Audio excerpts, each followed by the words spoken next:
Welcome to the Lindsay and Tony podcast, where we talk about spirituality, business, and life experiences. In this podcast, we're bringing our private conversations to you. We believe that it's through discussion, action, and reflection that true change occurs.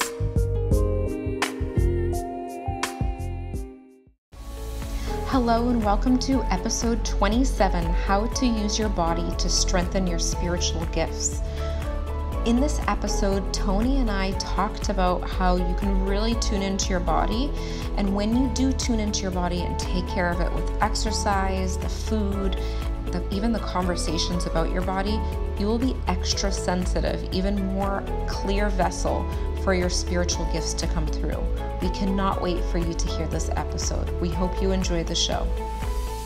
Hi guys, welcome back. We're so excited that you're here for another episode. Today's episode is all about really tuning into your body to increase your spiritual gifts. Yeah, and I love this episode because I've been somebody who I've used my body as a tool to overcome like depression and overcome feeling sad throughout high school and middle school. And I've used sports to do this, even though back then I wasn't really as aware that I was doing this. It was just my instinct to do it. And then over the years, I've seen it transform a lot of people's lives just by taking simple steps of using their body as a tool to transform their mind. Yeah, and I feel like Tony has been a pro at this. For me, I just didn't feel like working out. I wasn't motivated to go on walks. I wasn't excited to get up in the morning and move my body. And seeing Tony do it for, how long did it take me to get on board? Like more than 5 years or something? Yeah, really? But you've slowly gotten on board. Each year she's worked out more and more, and you've eaten better each year too. Yeah. You didn't get perfect, and you're still not perfect with it, but I believe this year you took a huge jump. Back in December is when you started the Net May, or was it January? January 1st. But you started to eat healthier in December, I remember, and then she joined the Net May's, what is it? It was a 3-day detox at first, which I did earlier in the year, and then she had something called a 30-day challenge. And Danette May is someone, if you look her up, she's online. She does a lot of Facebook Lives and videos on really eating whole foods and moving your body. She had an interesting story that kind of hooked me in. So Tony was the person in the background in my ear saying, come on, get up, let's work out. You'll feel better. You're going to get more energy from it. And your readings are going to even feel more clear than they already are. And I was hearing it, but my want and my need for it wasn't as strong as it could have been. And for me, I had to experience a lot of negative self-talk about my body to actually shift that. This episode will talk about how you can further your spiritual gifts by using your body, but it's also going to touch on the importance of just the benefits of what can happen in your life. And with Danette May, her story was that she lost a child, and already she was used to moving her body, but it actually got her through her depression, was getting up and going for a walk outside, and it helped her move through that. And it reminded me of my story when I lost Nick, because the thing that actually got me moving was just wanting to take walks outside and tuning into him. And it was my time to walk outside that I would actually have conversations with him in those moments. Yeah, and I look at it, that's exactly what it came to use for, as a tool to tap into your intuition and tap into the other side and past loved ones, because when you're moving, like you said, when you're blow drying your hair, you said that several times, that you'll get a lot of intuitive advice. And it's because our body is a tool to actually tune into our deeper senses that we probably are not aware of that we possess in the moment. And I know you always say the quote from Elliot Hulse. Yeah, Elliot Hulse is like a personal trainer, and I've talked about him several times in some other episodes that we've done. And he lives in St. Petersburg, Florida, actually about maybe 20 minutes away from us. 20 minutes. But I found him on the internet on YouTube, and he said, your body is your mind.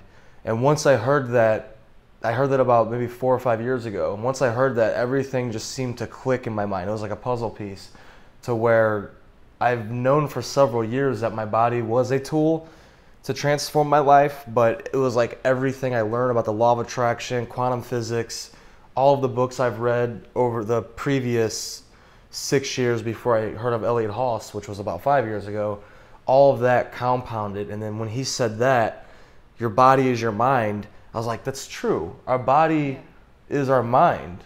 So meaning the same way that we focus on good thoughts to create good things that we want to create, like where your focus goes and your energy goes, that's what you create in your life.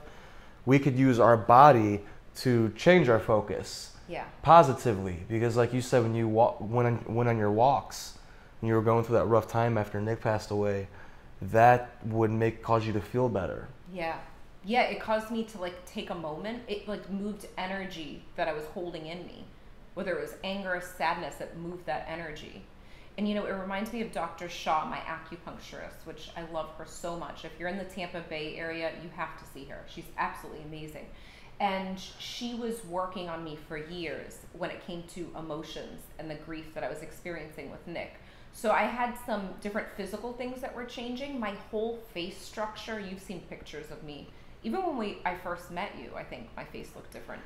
Yeah, it was like it was swollen up, like inflammation, especially around her third eye area, which was interesting. Because I was working to strengthen the third eye area, and I know some of you are listening to this, so you're not seeing where I'm pointing, but in the area between your eyes, in the middle of your forehead, that's the third eye area. So where you can clairvoyantly see, clear seeing. I was so focused on seeing more clearly, intuitively, and developing my psychic awareness because I wanted to connect in a mediumistic way. So I wanted to connect in spiritually to Nick. So that's where my focus was. It was unbalanced. I believe that it's good to connect in psychically and learn about those things, but I was so into that stuff that I really wasn't living outside of that. I was like so connected spiritually and so opened that it was exciting, but also draining when I didn't have those boundaries. So what happened was my face was holding in a lot of grief. I was eating macaroni and cheese like every 2 seconds. He would come through during readings saying, you need to make sure that you eat and you're doing different things. And I found that going outside actually helped me. But going back to the acupuncturist, Dr. Shaw, you've met her. I've met her before because I had to go pick up a prescription for you. Yeah, it was like herbal And stuff. I still need to go there. I'm going to. Yeah. It's just one of those things I haven't done yet. Yeah. Lindsay's been telling me to go for years. I tell everyone to go to her. But what she has is a magnetic, so it's a magnet that's attached to a string, and she put it over my body in certain areas, and there's emotions that are held in your body. So there were certain areas in my body, just say it was like the liver, that I was holding in an emotion. And the emotion that was held in there at the time was abandonment. And she could actually see the range of the years that I had an experience, a traumatic experience that caused that emotion to be held in that organ. So she saw between, I'm just making this up, between the age of 20 to 24. And I was like, yep, that's exactly, when Nick passed. And she could actually sense by my own body what kind of emotions were held in there. Now, it's not to freak you out and cause fear. It's the moment that you're aware of this, it can be released. It can, because now the more that you become aware of it, you start to notice when you have pain in certain areas of your body. Yeah. And when you have pain in certain areas of your body, if you tap into it and think about what emotions have I been suppressing lately, like what major event, maybe you quit your job and went to another job, or you're moving to a new city, or some kind of stressful event, has that happened recently? And think about that, because a lot of times the pain in your body is actually your suppressed emotion, like Dr. Shaw was reading. Mm-hmm. And I learned a lot about that from a guy named Dr. John Sarno, which I've talked about in this podcast, in our podcast episodes before. And it's just, anytime you have pain in your body, just understand that continue to play sports, continue to do the things that you love to do, whether it's walking or whatever it is, because that'll cause the pain to move through your body. That is, of course, if you don't have anything broken, like go and Yeah. get an x-ray. If something's broken in half, like that's going to cause pain.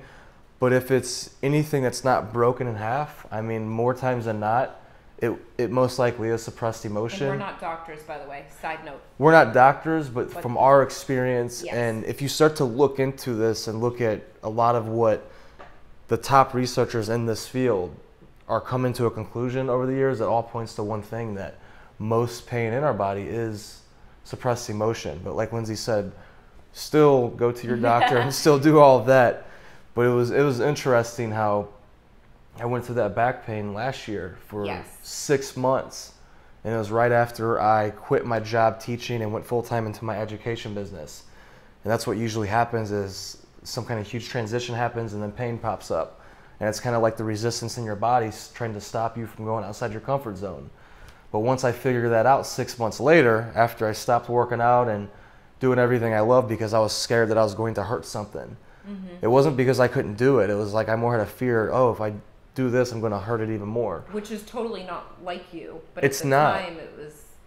And that was the interesting part. It's not usually like me, but I went to a chiropractor, and sometimes when you listen to people in white coats that are doctors, like I have all respect for them, it impacts you more. And I think that's what happened to me maybe. I'm not blaming it on the doctor. It's my own fault too.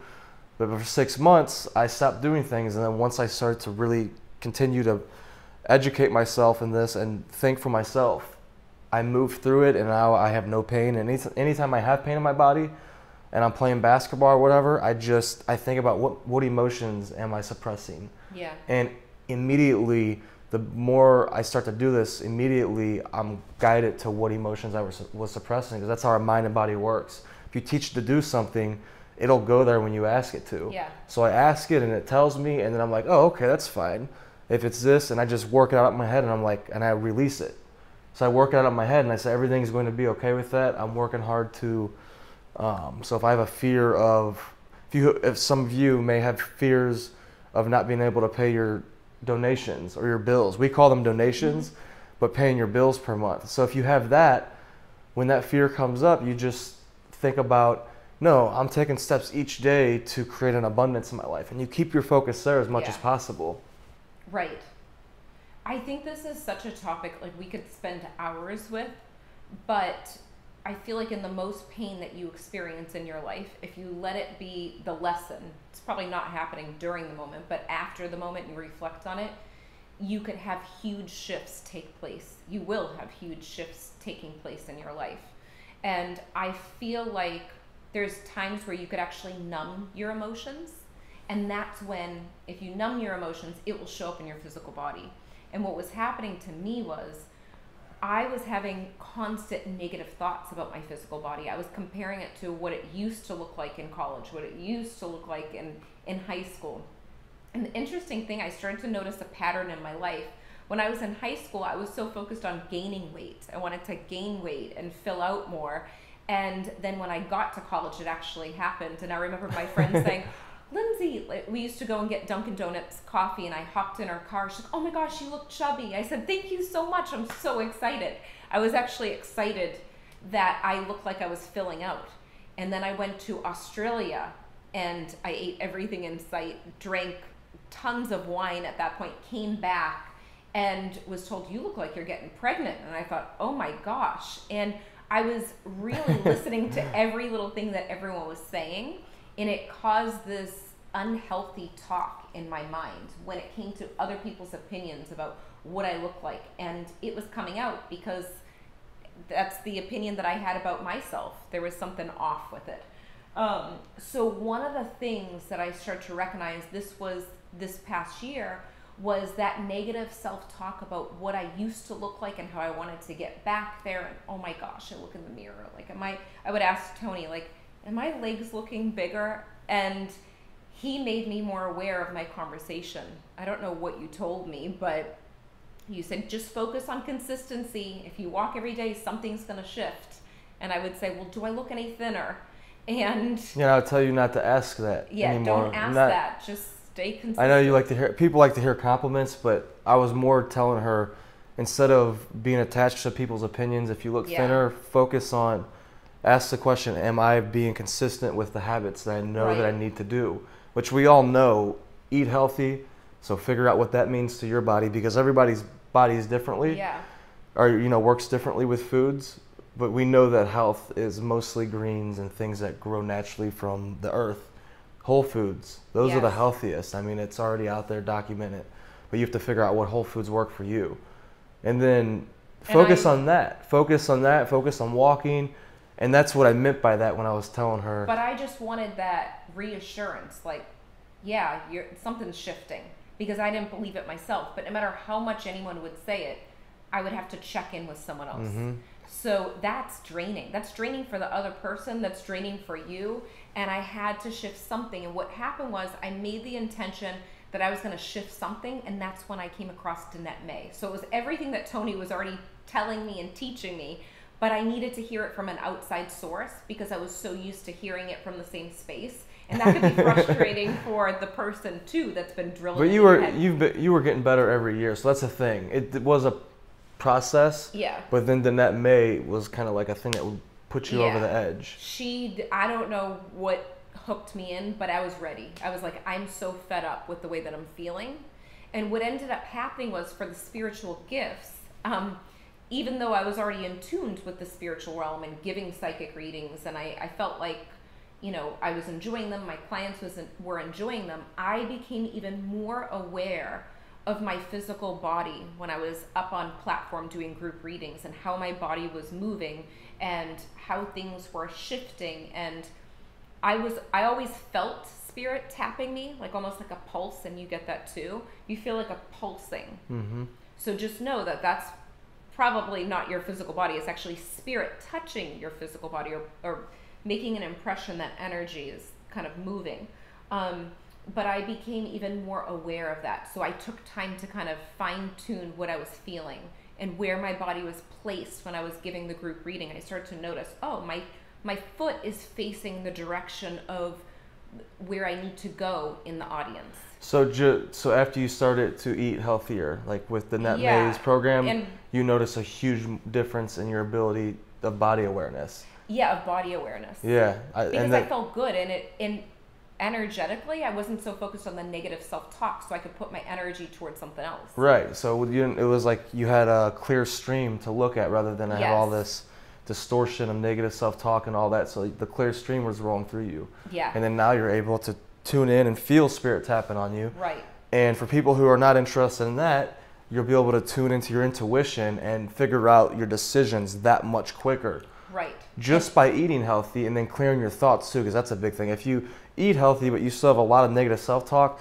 a lot of that will counter a lot of the healthy eating. I'm not saying that you won't benefit still, but you won't feel as good, because the self-talk is huge too. Yeah. But it just so happens that once you start to take those baby steps like you did, like you're like, all right, I'm not going to work out really now, but I'm going to change my diet. And that's what you did. And once you do that, you build momentum, and then the self-talk slowly goes away. Wouldn't you agree that it slowly goes away as you start to implement more and more health habits into your body? And I just thought of something too, that I lost a bunch of weight when Nick died. So I actually, my appetite wasn't there, so I couldn't eat. I remember them trying to feed me soup, and I was just silent. I felt like a mute, actually, thinking back, because I feel like that was a different person. And I just remember them talking about me when I was right there, but I couldn't speak. I remember them saying, you don't understand, she's not eating.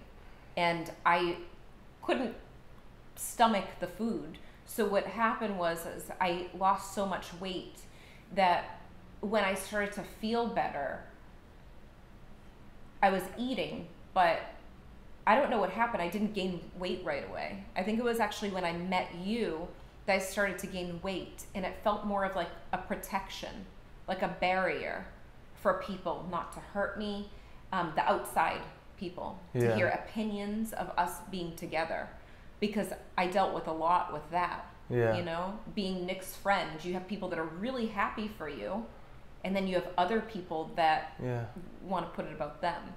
So it kind of plays a major role in all of this. So it comes back to emotions. It does. And a lot of times some of the people listening could relate to that because they're suppressing something, maybe a tough situation in their life, and they're just putting on weight because it's like a protection. Right.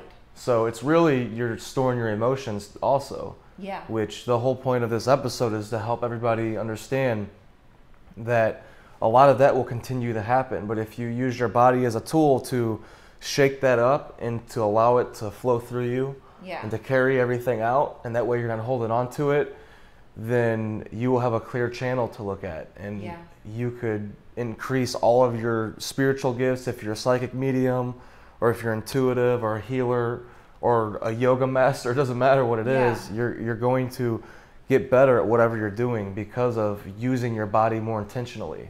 Exactly.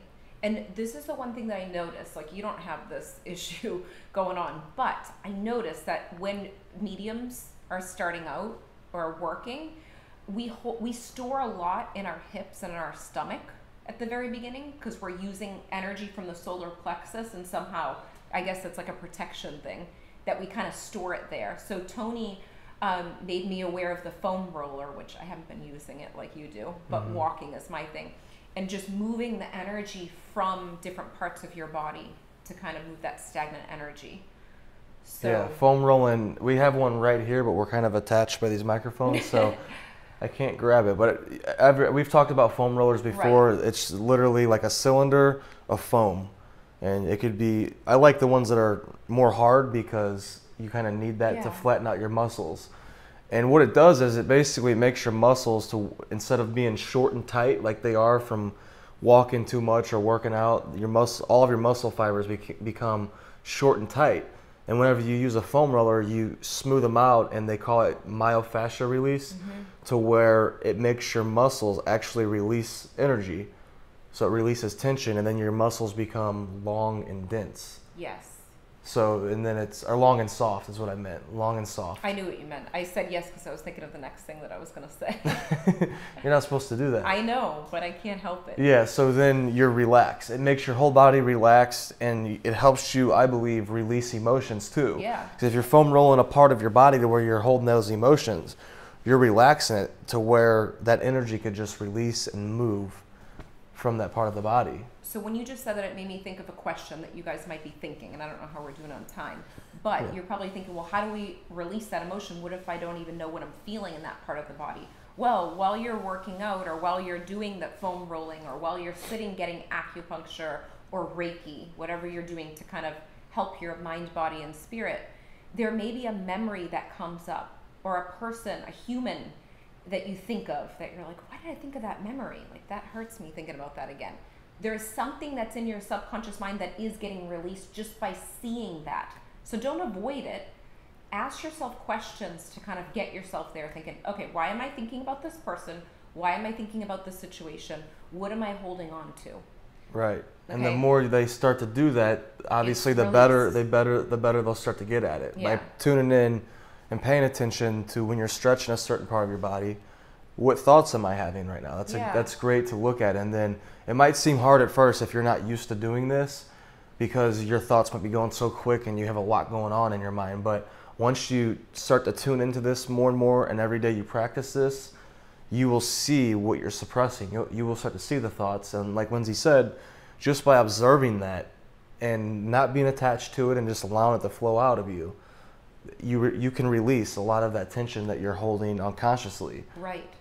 I remember, I just thought of a memory. This is coming up for a reason. When Nick died, I started to get heart pains, and I went to the doctor, and they did an EKG, and it was nothing. Like, there was nothing going on with my heart, but I actually felt pins and needles. I felt pressure, and it was like I was holding on to this sadness. The moment I knew that everything was okay, it made my mind settle. Like, okay, there's nothing wrong with your heart.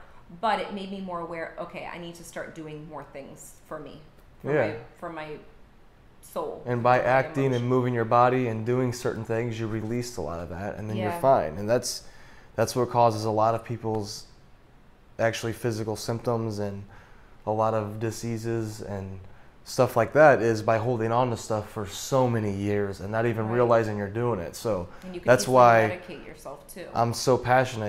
Exactly. I'm so passionate about this episode because it's going to help a lot of people by applying what we're talking about in here. Yeah. So with all of this that we've given you, just know that you're going to be extra sensitive psychically. You may get tapping, you may get goosebumps, you may get temperature shifts, you may get a feeling in your stomach. So we hope that you enjoyed this episode. We will see you guys next time. Bye. Bye-bye.